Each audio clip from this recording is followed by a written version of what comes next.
kita dari kelompok 6 materi 4 ingin mempresentasikan materi kami. Kelompok kami terdiri dari 5 orang, ada Kesa, Nasita, Pascal, Salwa, dan juga Sarah.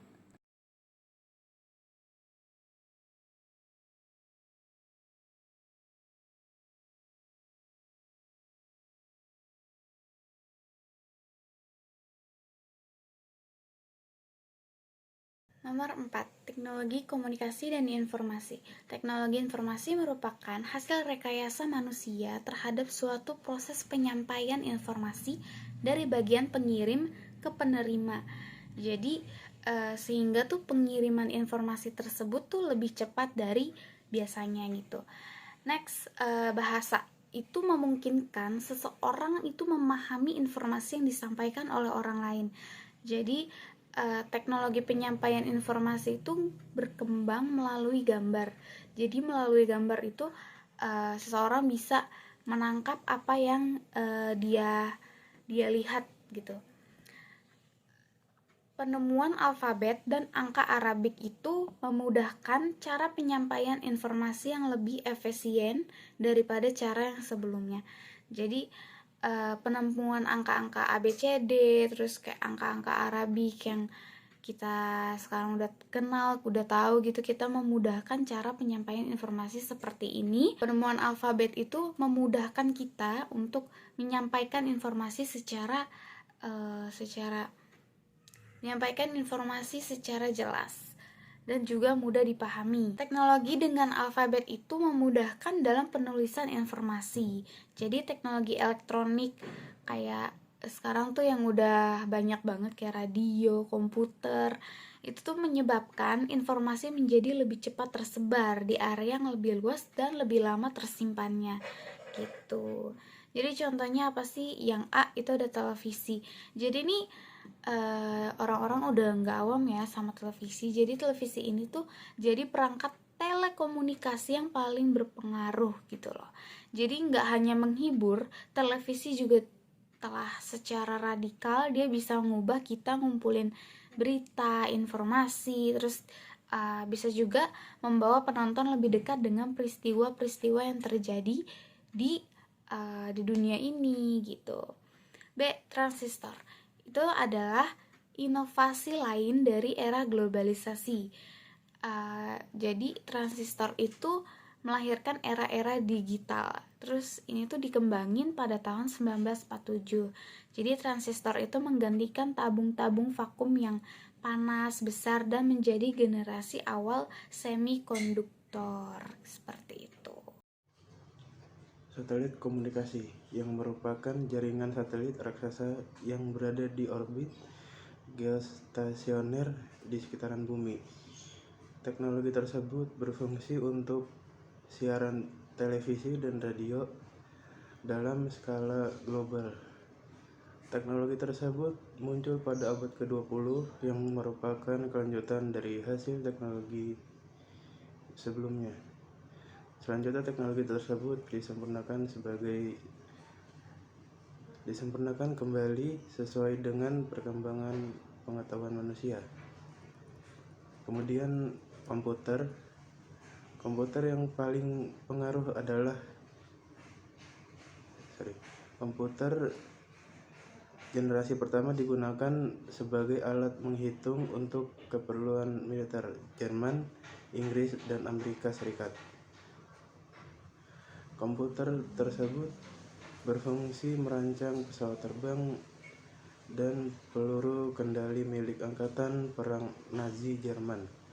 Komputer yang berukuran besar mencapai setengah lapangan sepak bola bertaraf internasional dengan menghabiskan kabel sepanjang 500 mil. Kemudian perancangnya adalah John Presper Edgar dan John W. Mauchly. ENIAC merupakan komputer serbaguna yang bekerja 1000 kali lebih cepat dibandingkan Mark I. John von Neumann, merupakan ilmuwan Amerika Serikat lainnya yang bergabung tim Universitas Pennsylvania. Komputer yang lebih baik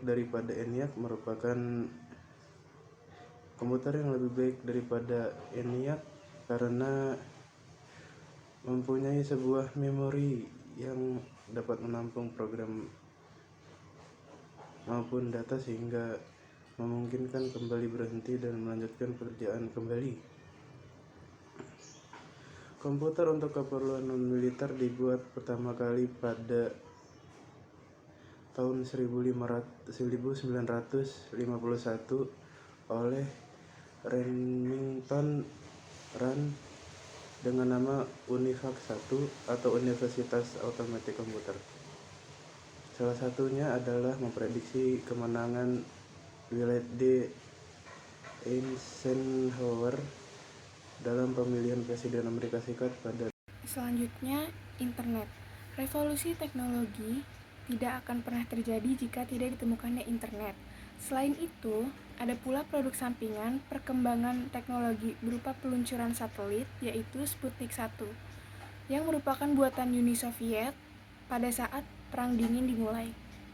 Satelit ini diorbitkan pada 4 Oktober 1957. Internet dapat diartikan sebagai jaringan komputer yang luas dan dapat menghubungkan pemakai komputer dari satu negara ke negara lainnya. Sejarah internet dimulai pada tahun 1969 ketika Departemen Pertahanan Amerika mengadakan penelitian untuk menghubungkan sejumlah komputer yang dikenal dengan nama ARPANET. ARPANET yaitu Advanced Research Project Agency Network. Pada tahun 1970, sudah lebih dari 10 perangkat komputer yang berhasil dihubungkan dan dapat berkomunikasi. Komputer University College di London merupakan komputer pertama yang menjadi anggota ARPANET. Cikal bakal internet berawal dari Vinton Cerf dan Bob Kahn dalam kuliahnya di University Sussex pada tahun 1979. Tom Truscott, Jim Ellis, dan Steve Belevin menciptakan newsgroup yang diberi nama Usenet, yaitu Users Networking, karena komputer membuat jaringan semakin luas dan banyak digunakan. Lalu pada tahun 1982 dibentuk TCP, Transmission Control Protocol, dan IP, Internet Protocol. Jaringan ini juga muncul di Eropa dengan nama EUNet, Europa Network, yang membentuk jaringan komputer Belanda, Inggris, Denmark, dan Swedia. Jaringan ini menyediakan jasa email dan newsgroup Usenet. Di tahun 1990, Tim Berners-Lee menemukan program editor yang bisa menjelajah antara satu komputer dengan komputer lainnya yang membentuk jaringan itu. Program ini disebut WWW atau World Wide Web atau yang biasa kita sebut WWW. Hal ini menjadi faktor utama perkembangan internet. Perkembangan revolusi teknologi yang sangat cepat telah membawa manfaat yang luar biasa bagi manusia. Jenis-jenis pekerjaan yang sebelumnya mengandalkan tenaga manusia kini telah digantikan oleh perangkat mesin otomatis komputer, seolah-olah menggeser kapasitas otak manusia menjadi mesin. Dalam konteks inilah kita dapat menyimpulkan bahwa perkembangan revolusi teknologi dalam ilmu dan teknologi. Namun manusia tidak bisa menyembunyikan diri dari kenyataan bahwa revolusi teknologi membawa ironi bagi manusia. Tetapi revolusi teknologi ini membawa hal positif dan juga negatif. 1. Bidang konfirmasi dan komunikasi. Dampak positif dan revolusi teknologi yang dapat dirasakan. Contohnya, informasi yang cepat dapat diperoleh melalui internet. Komunikasi jarak jauh yang dapat dilakukan dengan telepon seluler. 2. Bidang ekonomi dan industri.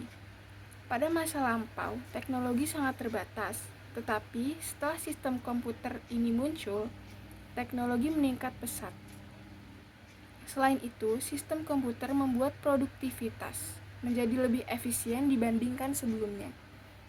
Contohnya adalah sistem produksi perusahaan mobil yang membuat berbagai dengan metode berbeda. Mereka menghasilkan banyak mobil dalam waktu singkat. Jadi, revolusi teknologi membuat perusahaan dan ekonomi individu mendapatkan kualitas yang lebih baik. Namun, dampak negatif revolusi teknologi dalam dunia ekonomi dan industri adalah munculnya pengangguran bagi tenaga kerja. Karena tenaga kerja digantikan oleh mesin. Hal ini ditambahkan lagi dengan sifat konsumtif manusia sebagai akibat kompetisi yang ketat pada era globalisasi. 3. Bidang sosial dan budaya. Bidang sosial dan budaya pengaruh revolusi teknologi terlihat dari perempuan yang cukup signifikan dalam berbagai bidang sosial. Banyak yang berpendapat bahwa semakin besar wanita memegang posisi sebagai pemimpin, baik dalam dunia pemerintahan maupun bisnis. Meskipun demikian, kemajuan teknologi di bidang sosial dan budaya ini dapat memberi pengaruh negatif juga. Contohnya merosotnya moral di masyarakat, khususnya di kalangan remaja. Next ada di bidang pendidikan. Jadi revolusi teknologi ini tuh dapat membuka peluang yang besar dan ini tuh sangat berdampak bagi banyak orang ya, bagi masyarakat itu beroleh pendidikan melalui sistem dari akses. Jadi banyak orang itu tidak memiliki kesempatan untuk mendapatkan pendidikan di masa lalu karena biaya yang kurang cukup, ekonomi yang tidak memadai ya kan. Dan waktu karena mendapatkan uang itu kayak butuh waktu terlalu banyak gitu loh. Jadi kaum difabel itu tidak memiliki kesempatan untuk mendapatkan atau menempuh pendidikan gitu. Jadi meskipun mereka sangat berbakat ya, jadi walaupun mereka sangat berbakat, tapi kalau mereka tidak punya uang atau ekonomi tidak mencukupi, kayak mereka tidak bisa bersekolah. Jadi contohnya itu banyak orang tunanetra harus kehilangan kesempatan mendapatkan peluang kerja hanya karena tidak dapat melihat gitu. Jadi beberapa mesin itu kan bisa ngebantu mereka untuk melihat gitu. Jadi revolusi teknologi ini memberikan lebih banyak kesempatan orang lain untuk menempuh sebuah kesempatan, memberikan lebih banyak kesempatan mereka untuk mendapatkan apa yang mereka tidak dapat miliki. Jadi orang dapat mendapatkan kualitas pendidikan yang lebih baik dari adanya revolusi teknologi ini. Yang kelima itu di bidang politik. Jadi di dalam bidang politik ini tuh muncul kelas menengah, pertumbuhan teknologi dan ekonomi mendorong munculnya kelas menengah yang baru. Jadi kelas menengah baru ini itu menjadi pelopor dalam menuntut kebebasan politik dan berpendapat dan mendapatkan peluang yang lebih besar untuk berpendapat. Nah, manfaat besar teknologi ini dapat kita lihat dari berbagai banyak bidang ya. Contoh itu ada bidang pendidikan, ada bidang pangan, lingkungan, ekonomi, dunia komunikasi, industri, elektronika, manufaktur, informatika, dan kesehatan. Jadi karena besarnya teknologi itu tuh mendorong adanya sebuah penerapan teknologi pada kecepatan. Teknologi itu banyak kan bidangnya. Nah, next itu ada dalam bidang informasi. Jadi penerapan teknologi ini tuh bisa mempercepat informasi teknologi ini dalam bidang komputer. Misalkan dia tuh dapat meningkatkan kapasitas hard disk dan memori pada komputer.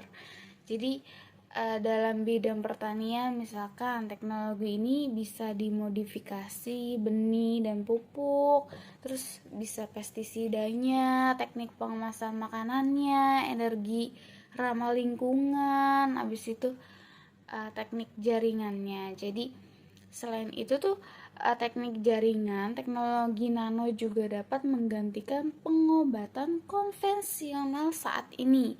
Jadi seperti transplantasi organ atau implantasi buatan. Di bidang pertahanan itu teknologi dalam rompi anti peluru. Jadi teknologi itu diterapkan di dalam rompi anti peluru mereka. Kalau dalam bidang kecantikan, teknologi nano itu diterapkan dalam perlindungan sinar ultraviolet, dapat menghalangi radiasi berbahaya dari sinar matahari. Contohnya tuh kayak teknologi nano tuh kayak sunscreen gitu. Kayak jadi dia tuh menghalangi atau radiasi berbahaya langsung dari sinar mataharinya. Sekian presentasi dari kelompok kami, kurang lebihnya mohon maaf. Terima kasih yang sudah mendengarkan.